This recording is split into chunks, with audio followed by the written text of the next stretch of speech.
जब हमारा मन दुखी होता है तो हमारी किसी भी बात या काम में रुचि नहीं रहती, हम कोई भी कार्य करने के लिए उत्साहित नहीं होते। जब दुख एक सीमा से बढ़ जाता है तो मन का रोग बढ़ जाता है। मनुष्य जीवन से अधिक मृत्यु को पसंद करता है। हम जीवन में कभी ना कभी दुख का अनुभव जरूर करते हैं। मन निराशा से भर जाता है और हम कार्य का त्याग कर बैठते हैं। अधिकतर हमारा दुख कुछ समय के लिए ही होता है, इसलिए उससे होने वाली हानि को हम पहचान नहीं पाते, किंतु दुख धीरे धीरे आदत का रूप ले लेता है और हम बार बार दुख के बारे में सोचकर अपने कार्य छोड़ देते हैं। खुद से ज्यादा हमें कोई नहीं बदल सकता है। जो लोग आपके बारे में सोचते हैं वह महत्वपूर्ण नहीं है, जो आप अपने बारे में सोचते हैं वह महत्वपूर्ण है। जब तुम्हें लगे कि तुम्हारा कोई नहीं है तो आसमान की तरफ देखना, जो हमेशा तुम्हारा था और हमेशा रहेगा।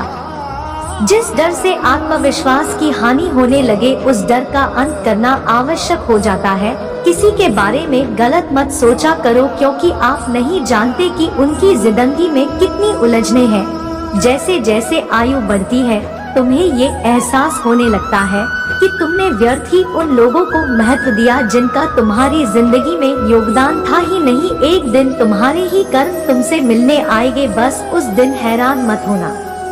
श्री कृष्ण कहते हैं, अपनी पीड़ा के लिए संसार को दोष मत दीजिए, अपने मन को समझाओ। तुम्हारे मन का परिवर्तन ही तुम्हारे दुखों का अंत है। जब हम कोई भी कार्य भगवान के हाथ में रहकर करते हैं तो उसमें भगवान की सिद्धि हमारी मदद करती है और हमारी सफलता निश्चित हो जाती है। अगर आपका रिश्ता वाकई में सच्चा है तो हालात बिगड़ने पर या समय कठिन आने पर आपका रिश्ता कभी नहीं बिगड़ सकता। रुठ जाने पर कसूर चाहे किसी का भी हो, बात वो ही शुरू करता है जो बेहद प्रेम करता है।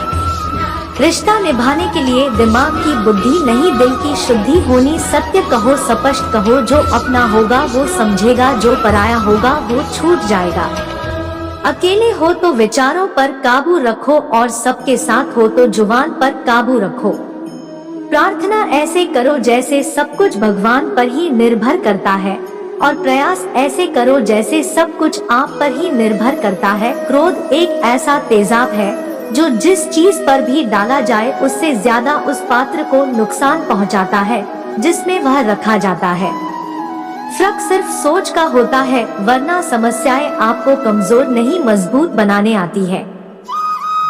शांत होकर देखिए, सभी समस्याओं का हल मिल जाएगा। संसार में कोई भी मनुष्य सर्वगुण संपन्न नहीं होता, इसलिए कुछ कमियों को नजरअंदाज करके रिश्ते बनाए रखिए।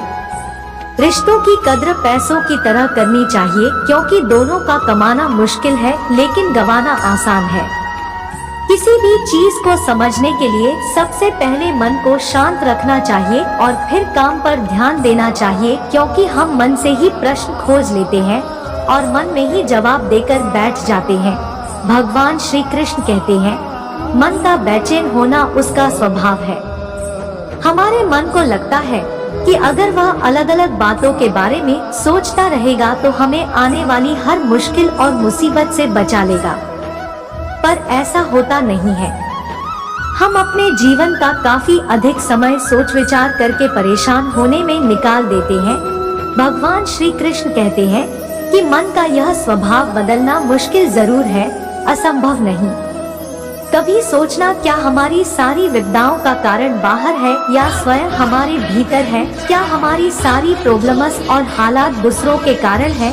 क्या हमारा परिवार हमारा शत्रु है? क्या समाज हमारा दुश्मन है? परिस्थितियां हम स्वयं पैदा करते हैं। कभी सोचिए, जीवन में दुखी होने का कारण ही नहीं है, केवल अपने आप में परिवर्तन करना ही दुखों का अंत है। श्री कृष्ण कहते हैं, जो आपकी सही बातों का भी गलत मतलब निकालते हैं उनको सफाई देने में अपना समय बर्बाद मत करें। जब हम किसी का अच्छा चाहते हैं तो वही चीजें आपके जीवन में वापस आती है, यही प्रकृति का नियम है। श्री कृष्ण कहते हैं, अच्छे कर्म करिए और भूल जाइए, समय आने पर वे फल जरूर देंगे। जिंदगी एक बार मिलती है, यह बिल्कुल गलत है। सिर्फ मौत एक बार मिलती है, जिंदगी तो हर रोज मिलती है। जब भी आप कोई बुरा कार्य करते हो या अच्छा कार्य करते हो, आपको लगता है कि कोई देख नहीं रहा, तो यहाँ श्री कृष्ण कहते हैं कि तुम जो कुछ भी कर रहे हो, मेरी दृष्टि सदैव तुम पर है। इसलिए आप यह मत समझे कि आप अकेले हैं, आपके साथ श्री कृष्ण सदैव हैं। न तो समय रुकता है और न ही एक सा रहता है। बुरा समय हो या अच्छा समय बदलता जरूर है। आज बुरा है तो कल अच्छा, और अच्छा तो फिर बुरा समय जरूर आएगा। सुख के बाद दुख और दुख के बाद सुख आते जाते रहते हैं। इसलिए इस पर हमारा कोई वश नहीं है, लेकिन कर्म पर हमारा वश जरूर है।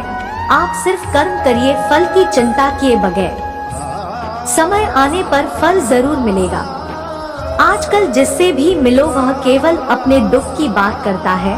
कोई अपने आर्थिक दुख की बात करता है, कोई अपने पारिवारिक दुख की, तो कोई अपने शारीरिक दुख की। दुनिया में शायद ही कोई ऐसा मनुष्य होगा जिससे कोई दुख ना हो। खैर, हमारे जीवन में सुख दुख तो आते जाते ही रहते हैं, परंतु मजे की बात यह है कि हम अपने दुख के लिए कभी ईश्वर को, कभी किस्मत को, तो कभी दूसरों को दोषी ठहराते हैं। जबकि सच्चाई यह है कि हर मनुष्य अपने दुख का निर्माता स्वयं है। हर मनुष्य अपना दुख स्वयं उत्पन्न करता है। हर इंसान दुख और सुख दोनों ही तरह की जिंदगी जीता है, लेकिन इंसान खुद अपने दुखों को बढ़ाता है और छोटे से दुख में फंस कर रह जाता है और अपने इस दुखों के जाल को खोल नहीं पाता। लेकिन व्यक्ति अपने अच्छे कर्मों से ही खुशी ले सकता है, अगर आदर्शों पर चलकर सही रास्ता चुने। हो सकता है रास्ता कठिन हो, लेकिन जब व्यक्ति सही रास्ते पर होता है तो वह हमेशा आत्मीय रूप से प्रसन्न रहता है। सुख कभी बाहरी किसी भी चीज से प्राप्त नहीं किया जा सकता। सच्ची खुशी व्यक्ति केवल अपने अंतर्मन से ही प्राप्त कर सकता है। उसके लिए उसे अपने मन की खुशी को महसूस करना होगा। ऐसा तभी हो सकता है जब व्यक्ति कठिन ही सही, लेकिन हमेशा सही रास्ता चुने। इस संसार में कुछ भी स्थायी नहीं है। संतुष्ट मन इस विश्व का सबसे बड़ा धन है। कर्म किए जाओ, फल की चिंता मत करो। भगवान प्रत्येक वस्तु में, प्रत्येक जीव में मौजूद है। आत्मा अमर है, इसलिए मरने की चिंता मत करो। आत्मा का अंतिम लक्ष्य परमात्मा में मिल जाना होता है, इंसान नहीं। उसका मन किसी का दोस्त या दुश्मन होता है। बड़पन वह गुण है जो पद से नहीं, संस्कारों से प्राप्त होता है। व्यक्ति या जीव का कर्म ही उसके भाग्य का निर्माण करता है। वर्तमान परिस्थिति में जो तुम्हारा कर्तव्य है वही तुम्हारा धर्म है। मन बहुत चंचल है, जो इंसान के दिल में उथल पुथल कर देता है। जब वे अपने कार्य में आनंद खोज लेते हैं तब वे पूर्णता प्राप्त करते हैं। प्रबुद्ध व्यक्ति के लिए गंदगी का ढेर, पत्थर और सोना सभी समान है। आपके कर्म ही आपकी पहचान है, वरना एक नाम के हजारों इंसान है। धर्म केवल कर्म से होता है, कर्म के बिना धर्म की कोई परिभाषा ही नहीं है। अहंकार करने पर इंसान की प्रतिष्ठा, वंश, वैभव तीनों ही समाप्त हो जाते हैं। जीवन में कभी भी किसी से अपनी तुलना मत कीजिए। आप जैसे हैं सर्वश्रेष्ठ हैं। बुरे कर्म करने नहीं पड़ते हो जाते हैं और अच्छे कर्म होते नहीं करने पड़ते हैं। जो अपने मन पर नियंत्रण नहीं रखता वह स्वयं का शनैः शनैः शत्रु बनता जाता है। गीता में श्री कृष्ण कहते हैं कि किसी भी कार्य में सफलता प्राप्त करने के लिए मन पर नियंत्रण रखना बहुत जरूरी है। काम करते वक्त अपने मन को हमेशा शांत और स्थिर रखना चाहिए। क्रोध बुद्धि का नाश करता है और इसकी वजह से बने बनाए काम भी बिगड़ जाते हैं। इसलिए मन को शांत रखने का प्रयास करें। संसार का एक ऐसा कुआं है जिसमें गिरकर निकल पाना बड़ा कठिन होता है। सेहत के लिए योग और किसी की जरूरत पर सहयोग दोनों से ही जीवन बदलता है। आत्मज्ञान की तलवार से काटकर अपने हृदय से अज्ञान के संदेह को अलग कर दो दुष्ट लोग अगर समझाने मात्र से समझ जाते तो यकीन मानो महाभारत कभी ना होता। मनुष्य अपने विश्वास से निर्मित होता है। जैसा वो विश्वास करता है वैसा वो बन जाता है।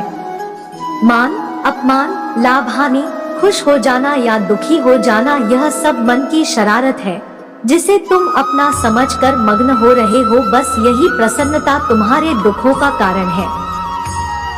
उस इंसान का मंजिल से भटक जाना तय है जिसकी संगत में नकारात्मक लोग रहते हैं। प्रेम सदैव माफी मांगना पसंद करता है और अहंकार सदैव माफी सुनना पसंद करता है। सिर्फ दिखावे के लिए अच्छा मत बनो। मैं आपको बाहर से नहीं बल्कि भीतर से जानता हूँ।